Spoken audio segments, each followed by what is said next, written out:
My friends, it's David Mencer, Israeli government spokesman for the National Public Diplomacy Directorate in the Office of the Prime Minister. If you've got questions, please put them in the chat together with your outlet. I've just got a couple of items to share with you before that.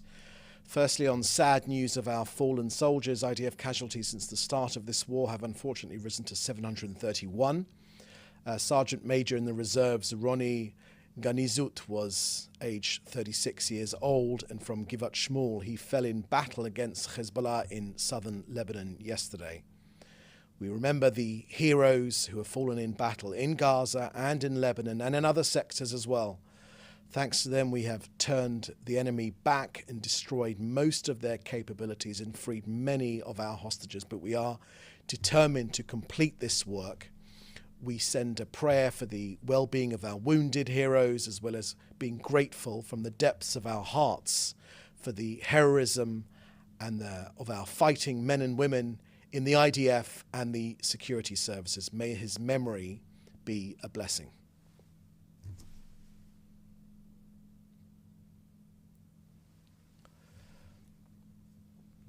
To Lebanon now, and an update that I wanted to share with you. IDF intelligence has found that Hezbollah is operating out of outposts marked with the logo of the NGO, Green Without Borders. Green Without Borders, as an NGO, is supposedly working to protect Lebanon's environment by planting trees. But unfortunately, just like with UNRWA in bed with Hamas in Gaza, Hezbollah terrorists have exploited this environmental NGO as a front for its military activities in southern Lebanon. The IDF today released footage and photographs of Hezbollah tunnels, weapons and military observation posts within Green Without Borders facilities near our border. You can be sure as night follows day, cue the pseudo-outrage from environmental campaigners against Israel. The IDF have carried out targeted operations to dismantle these Hezbollah military assets within Green Without Borders facilities, including weapons and underground infrastructure. Next, on the latest figures of Hezbollah attacks upon this country, rocket fire in our north. 2 Israelis were killed yesterday in Kiryat Shmona, civilians, while out walking their dog. So that gives me the grim task of updating you on casualties in the northern sector from Hezbollah aggression from Lebanon. So these figures are the deaths caused by injuries within Israeli territory itself, not to soldiers killed battling Hezbollah within the territory of Lebanon in the last 2 weeks. 53 Israelis have been murdered by Hezbollah. That's 28 citizens, including an Indian national, and 25 soldiers. As for the wounded by Hezbollah, 441 people have been wounded. That's 165 soldiers and 273 civilians. So from more than 10,000 rockets and missiles launched by Hezbollah on our north, unfortunately 63,500 Israelis have been displaced from their homes. Hezbollah have caused more than 900 fires, burning 197 million square meters of Israel's north. Those are our latest figures. Next, on Iran, the Prime Minister said yesterday that there's only one force in the world which is fighting Iran right now, and that is Israel. He said it's not only our fight, but it's the free world's fight too. Only Israel stands in Iran's way to conquest this country. If we don't fight here, the Prime Minister said, we will die. But it's not only our fight, it's the free world's fight as well, echoing the words which he shared with the United Nations General Assembly just about a week ago. He said what distinguishes Iran from other dictators around the world is that Iran wants to throw us all back to the Dark Ages. They want to destroy us here in Israel, but only on their way to your countries. because we stand here in the way of conquering the Middle East. Now, next, in the last few days alone, Israel has faced stabbing attacks in Hadera, a shooting attack in Beersheba, killing a young border policewoman, and another shooting attack in Jaffa just a week ago, killing 7 Israeli locals and injuring 7 more. My own 16-year-old son came running home, having witnessed people escaping these 2 gunmen in Jaffa here. None of this is sustainable.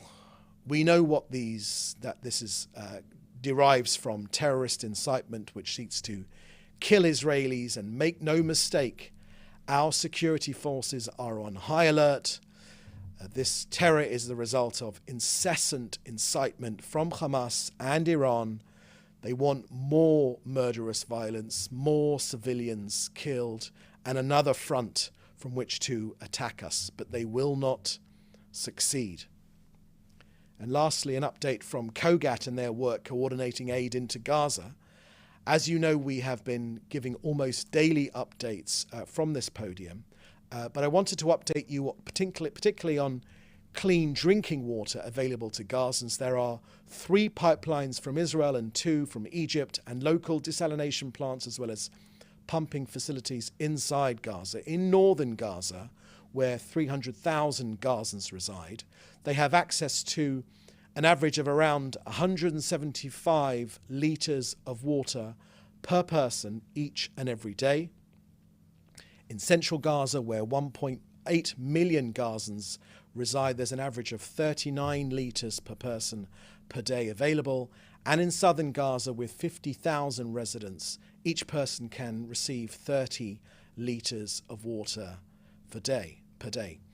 On our latest figures of aid going into Gaza, since the start of this war, Israel has coordinated over 1,072,000 tons of aid on over 54,000 trucks into Gaza.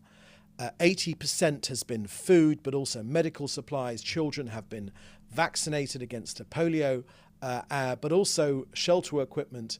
And you can get all the details of Israel's humanitarian efforts on COGAT's website. So that's the end of our briefing here today. Please put your questions in the chat together with your outlet, and we will take them from here.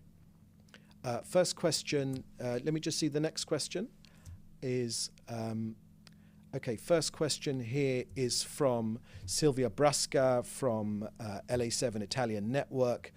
UN force accuses Israel of fire on Lebanon HQ, which wounded 2 peacekeepers. What can you explain about that? Thank you for that question, Sylvia. Let me share with you the latest on that. For the latest information, you should always go first. For things like this, you should go immediately to the IDF, because they will have the latest information. I don't have anything specifically about this point, but let me tell you about the UN in general on our northern border.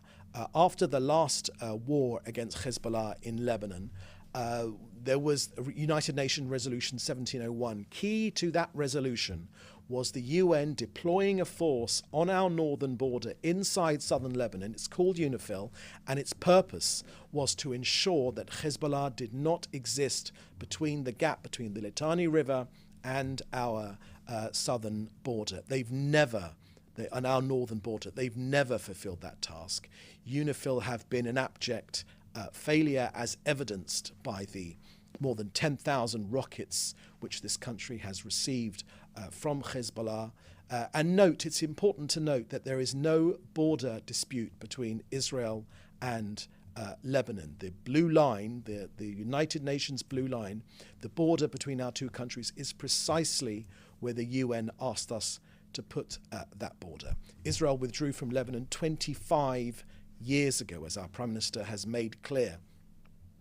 So the UNIFIL force there has been an abject failure.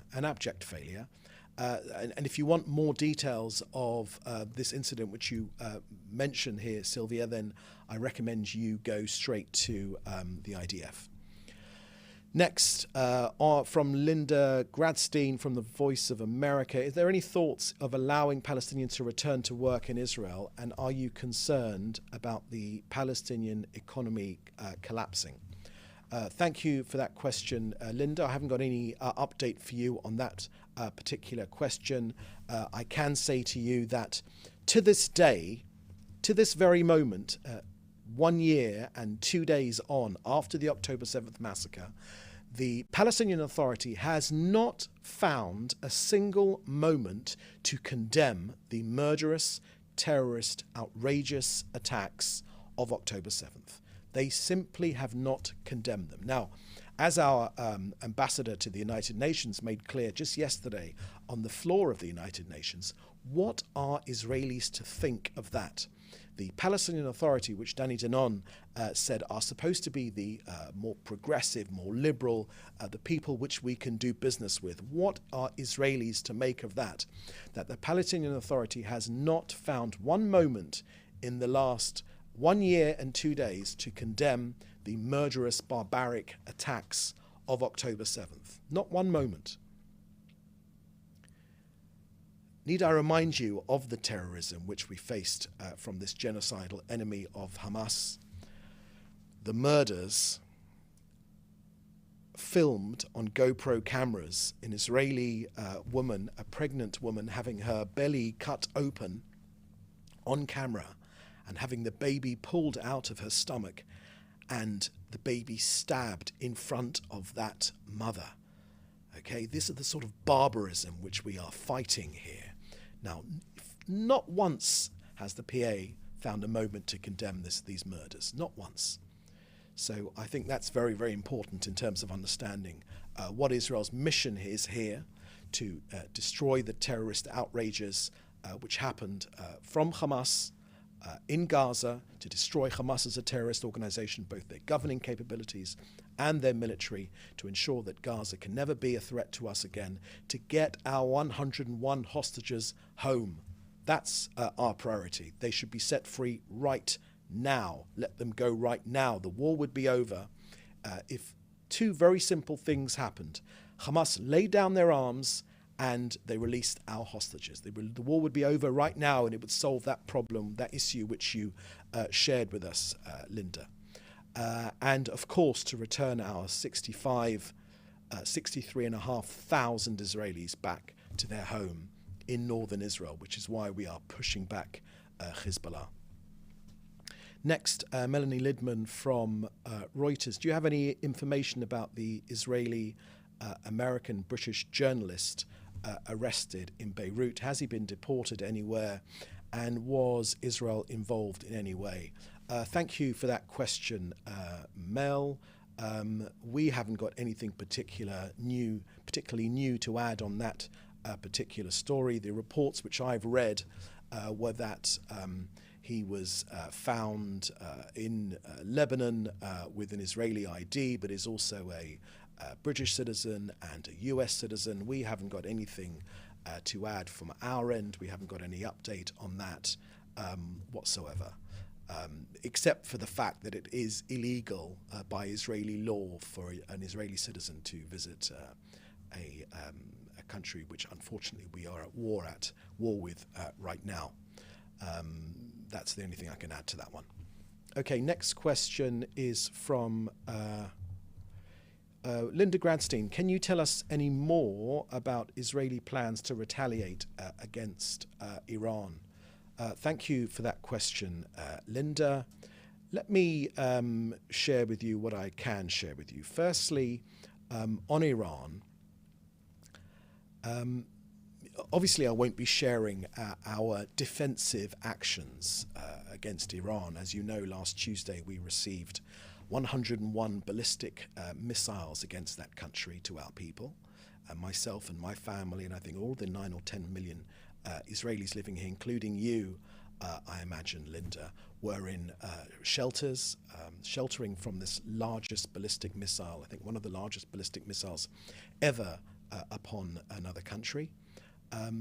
So I don't like the word retaliation. I like the word defense, and that's the word Israel prefers, because Israel has both the responsibility and the right to defend itself and to respond to this Iranian aggression. The Prime Minister's made exceedingly clear on a number of occasions.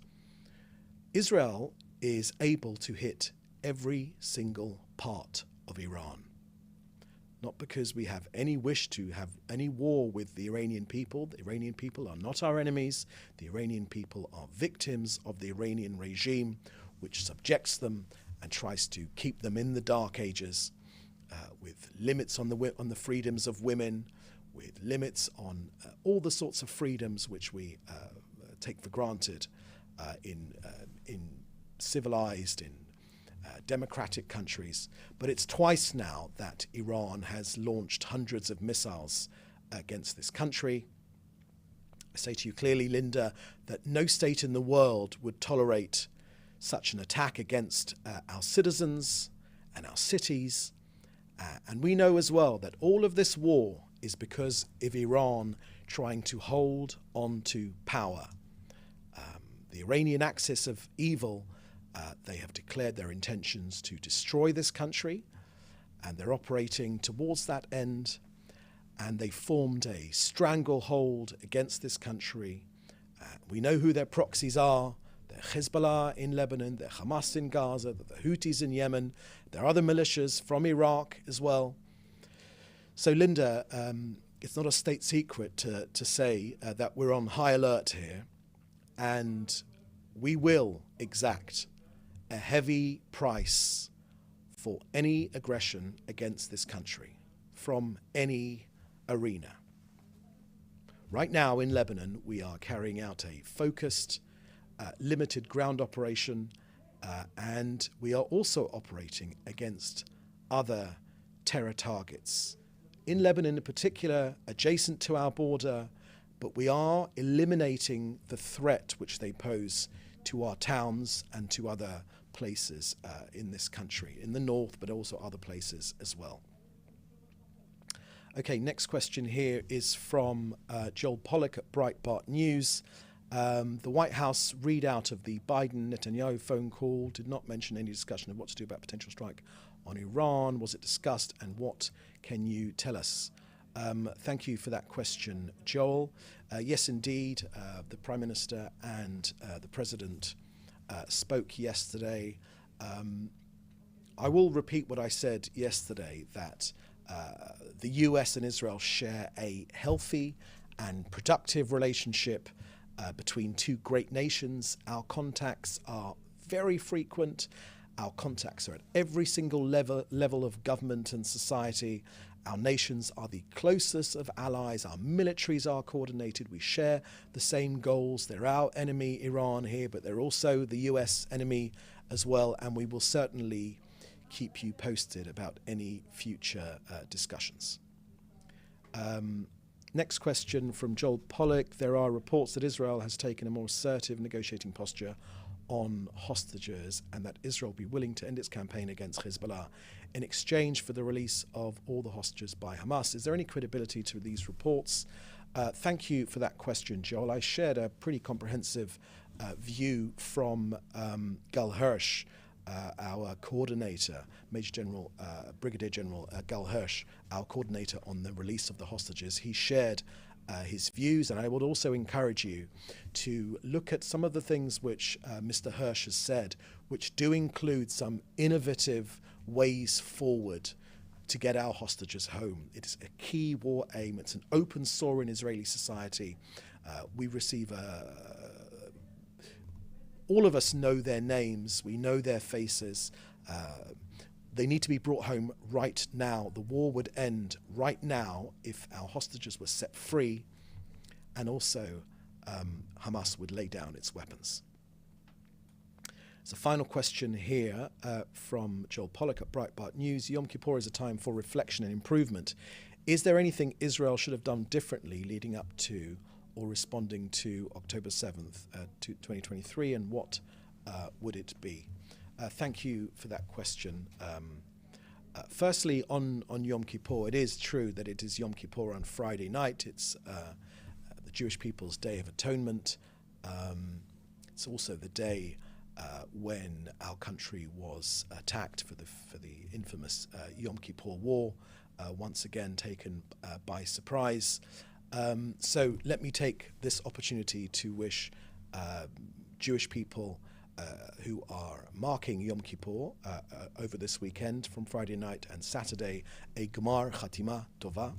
That's the first thing I'd like to say. On the other point, there will be time, Joel, to conduct a full and comprehensive inquiry on the failures which took place, which allowed the horrendous terrorist attack of October 7th and subsequently. There will be time for a full discussion. The Prime Minister has made that crystal clear. Right now, we're fighting to defeat this enemy, these Iranian-backed proxies. We're fighting to defeat them. And I tell you, Joel, you can be absolutely sure, as the Prime Minister said, we are winning. We have done things which, as the Prime Minister said, that you have seen, but you have not seen yet. And Minister Gallant, our Defence Minister, also made that crystal clear just yesterday. We're able to defend ourselves. Gone are the days when Jewish people ran for cover without an ability to defend ourselves. We have a state, and we have an army, and we have a duty to defend ourselves, and that is precisely what we are doing. And when this war is won, which it will be, just look at the evidence of the decapitated Hezbollah terrorist army. We have, killing the Nasrallah, thought to be impossible. You could never find him. In his bunker, eliminated. His successor, as the Prime Minister said, their successor, and the successor after that as well, all eliminated. The leadership of Hezbollah, this most organized, the most well-armed terrorist organization in the entire globe, eliminated. We are taking our battle to them, and we are winning. And there will be time for the investigation, and it will happen as has happened in the past.